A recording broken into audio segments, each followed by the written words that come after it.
Hello and welcome to this episode of Scope. I'm Tracy Pa.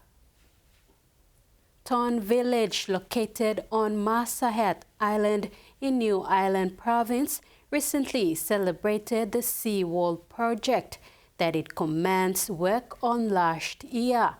Along with the seawall, the villagers also celebrated the opening of the St. Martin's, aka 13 Grotto, an area of worship for villagers in Datumot hamlet.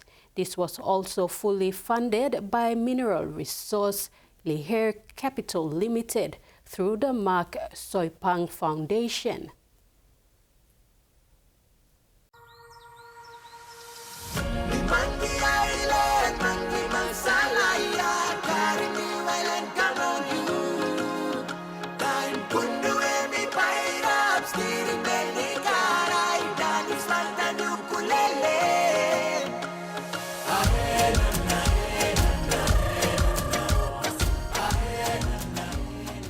For many years, TVWAN villagers of Massahet Island in New Ireland province have been facing coastal erosion due to the sea level rise and strong wave action. The king tide that occurred in January 2024 brought so much destruction to the province. It removed vegetation, houses, and beachfronts.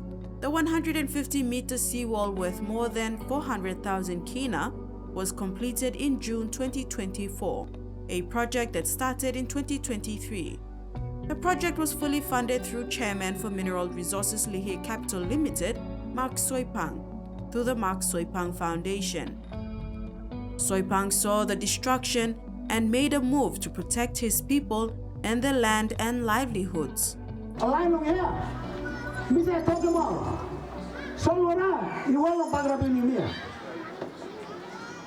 You must walk him on the something.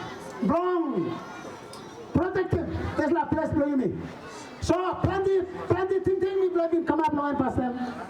One blong and blong look at them on DY long abyss. But DY you can help him blong protected in la place. That's all me play looking for some. Me walk about can and me look him. Maski or try plan DY. So what I block him nabis, na carry him to all this like DY go. Also now. We have to come up. At the blessing and dedication on Monday, September 9, Soipang acknowledged Newmont Corporation for donating some of the raw materials, as well as the foundation with subsidizing all sea freight through its wholly owned subsidiary, South Sea Lines Limited. Me go find him, Newmont.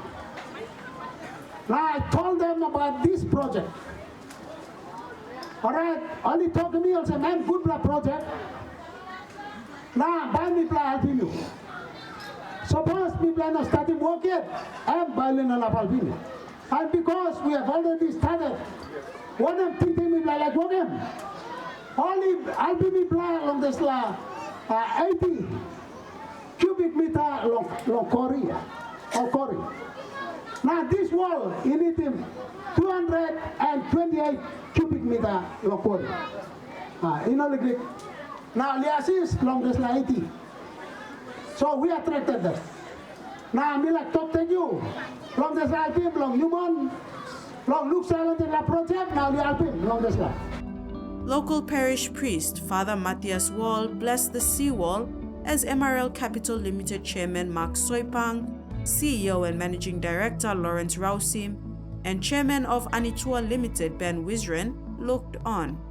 Rausim in his speech recognized the leadership of Chairman Soipang in building the seawall that will last for many years to come and encouraged other villagers to take charge and be responsible for the issues facing their communities for the betterment of Lihir.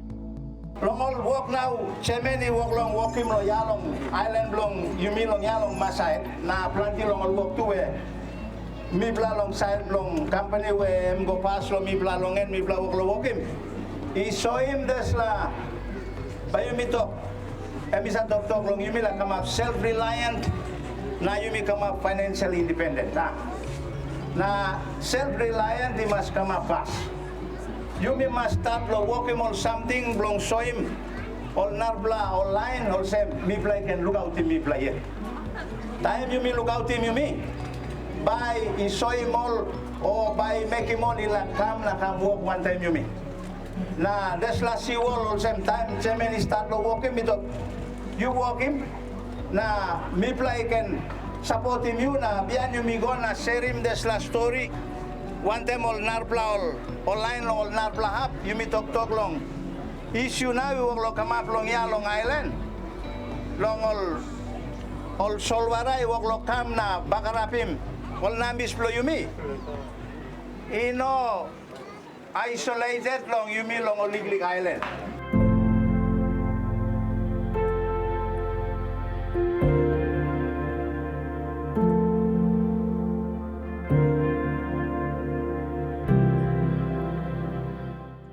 Along with the seawall, the villagers also celebrated the opening of the St. Martin's LKK 13 Grotto, a worship area for villagers in Datum North Hamlet. This was also fully funded by Mineral Resource Lihe Capital Limited Mark Soipang through the Mark Soipang Foundation. The grotto is for devotional purposes. On Sundays, villagers can go to the local parish church with other villagers around the island. Me like talk, acknowledging the la. Bipla hap, you may been walking long start, long celebration, long me long days la. Grotto nasiwa. Me like acknowledging myself. Tam, you may walk him. Misa. Now you may walk him loto. Me pull him. Also, tam, you may celebrate. Now time you play, you tighten guitar. Now you play sing. Me pull him also, have any hope. Now, that's now. Celebration is welcome. He come up in now, there's la look blessing, long there's la big man, long God, long you me, and top, long there's la walk you me walking. Apart from the grotto and seawall, Ton Village also has a bakery that was recently built and opened for the community. The bakery is providing freshly baked goods. Several other upgrades also include the building of a new houseman. Atawa emikam long custom na ikamap long business na one work you can. It must start within the family. You know, can start outside. Milek talk take you can no mark. Na milek talk you plawsem. What Mark has given you now, it's a service from his heart.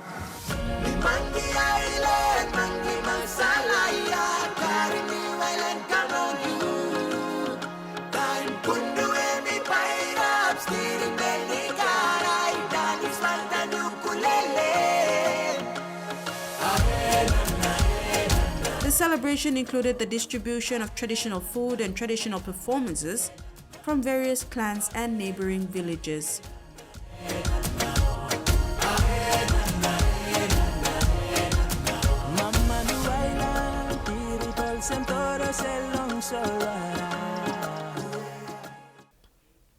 After the break, the revival of enterprise in Hirikoyari.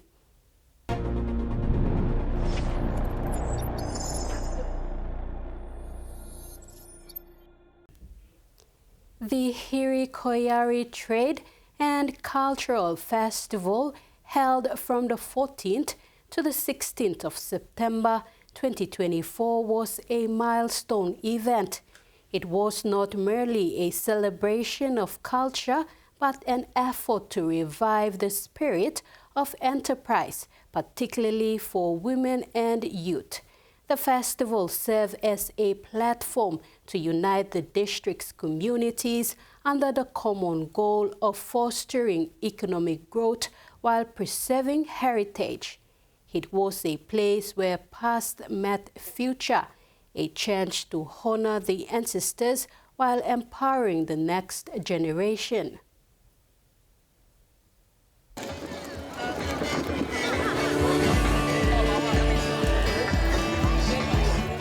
Nestled in the Northwest Economic Growth Corridor of Port Moresby, Edai Town becomes the heart of a movement aimed at fostering local entrepreneurship and cultural preservation. On September 14, 2024, the first day of the Hirikoyari Trade and Cultural Festival, a synergy between the past and present, ignited hopes for the future. Here, the success of small and medium enterprises is not just about business, it's about empowering communities and preserving cultural identity. With over 75% of Hirikoyari's population living in rural communities, many facing challenges such as limited infrastructure and access to basic services, this festival is more than an economic venture. It's a celebration of resilience and an opportunity for the people to reclaim their role in shaping their futures. This initiative, led by a Memorandum of Understanding, aimed to transform agriculture and agribusiness, integrating modern ICT tools to streamline production and create sustainable supply chains. Objective of this market is to empower our women and youth. We have to strengthen them so that they can develop our own villages. We're not waiting for the national government or the provincial government for it. This is a local initiative. Our forefathers were very enlightened people, but they are different. They lived in different times, and the economic situation was different. Now there is no more Hiri. So what is the new Hiri? That's why we built Edai Town. Edai Town is the new Lakato. Rudy Egi, speaking on behalf of the festival committee, emphasized that the group consists of dedicated volunteers brought together by Sir Moyave to spearhead the festival's market initiative. So the first thing we did, besides running the 3 festivals, was to get ourselves registered. So we are a registered festival now with the National Cultural Commission, and we just got our certificate a couple of weeks back. So that gives us some credibility in terms of writing to sponsors and letting them know who we are, but still maintaining that voluntary work behind the scenes. The Hirikoyari Weekend Market Tri-Series leading up to the festival, communities have become more equipped to trade, fostering an environment for women-led businesses to thrive. It gives me great comfort that we can all come together and congregate and share the little that we bring from our bounties to share with the rest of Papua New Guinea and the rest of our communities here in Hirikoyari, here at Edai Town today. This is the first of many of these occasions to come. The inaugural market in Edai Town brought to life the legendary Hiri trade, a tradition where men built lagatoi canoes and women crafted pottery to be exchanged for sago. That same spirit of enterprise is what drives today's festival. The retelling of the legendary Edai Siabo story was a moment that transcends time and space. As the tale of the Bora villager unfolds, the atmosphere transforms into something ancient and reverent. The audience, enraptured, listens as actors recount Edai's mystical encounter with the sea spirit, disguised as a giant eel that forever changed his fate. The spirit's command, the building of the vessel, and the months at sea are felt deeply by the audience, and as the reenactment reaches its climate, you can sense the collective breath of the people held in unison. A mix of suspense and awe lingers as Edai returns home victorious. The performance is powerful, raw, and emotional. The actors, clad in traditional attire, move rhythmically to the beat of ceremonial drums, their faces painted with the same patterns worn by their forefathers. The audience is brought back to the present, reminded of the resilience and enterprise that underpin this historic market. With the foundation laid and the community inspired, Edai Town pulses with the echoes of traditional drums and the bustling energy of market traders. Stalls brim with vibrant goods and cultural performances captivate the crowd, signaling that this inaugural event is just the beginning. As the first chapter of the festival winds down, a palpable sense of anticipation begins to build for what's to come.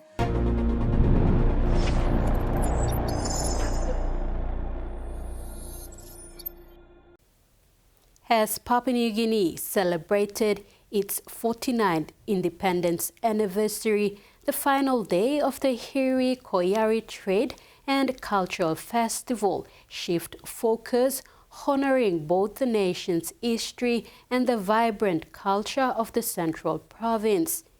The festival became a gathering point for thousands, showcasing local talent and uniting families in celebration the Central way.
As Papua New Guinea celebrated its 49th independence anniversary, the final day of the Hiri Koyari Trade and Cultural Festival shifted focus, honoring both the nation's history and the vibrant culture of the Central Province.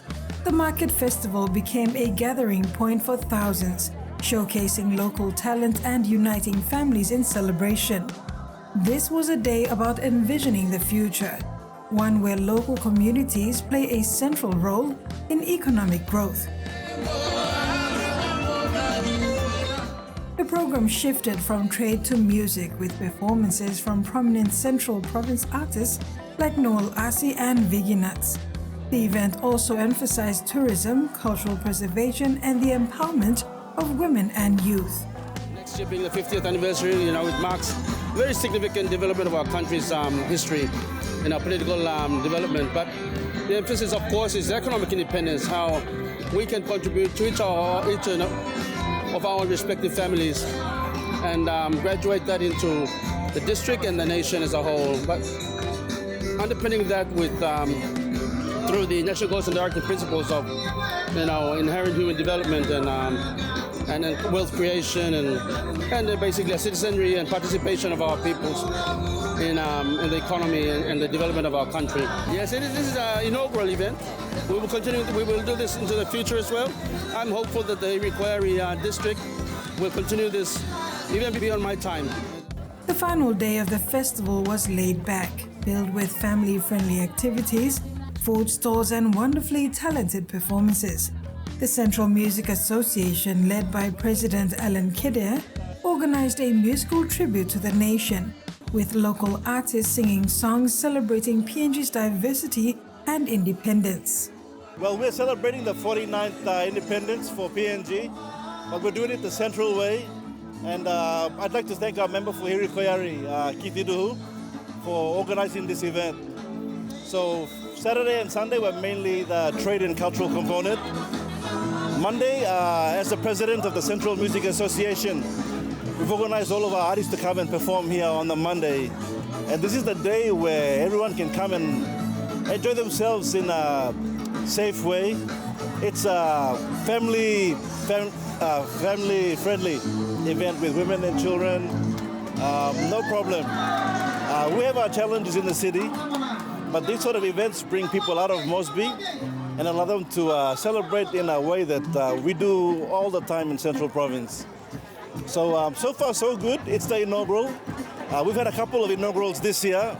We had our inaugural for the Central Music Festival, and now for our member for Hiri Koyari, out of all of the 5 districts in Central Province, he's the first one.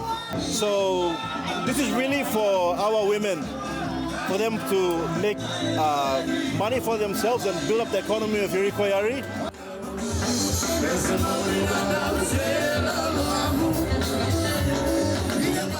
The Hiri Trade and Cultural Festival was not just an event, it was a movement to honor the past, empower the present, and build a prosperous future for the communities of the Hiri district. Through entrepreneurship, cultural pride, and unity, this inaugural festival has set a foundation for the years to come. As the district continues to grow, so too will the legacy of this festival, a beacon of hope for future generations. And that wraps up another edition of Scope. Thanks for your company. Good night.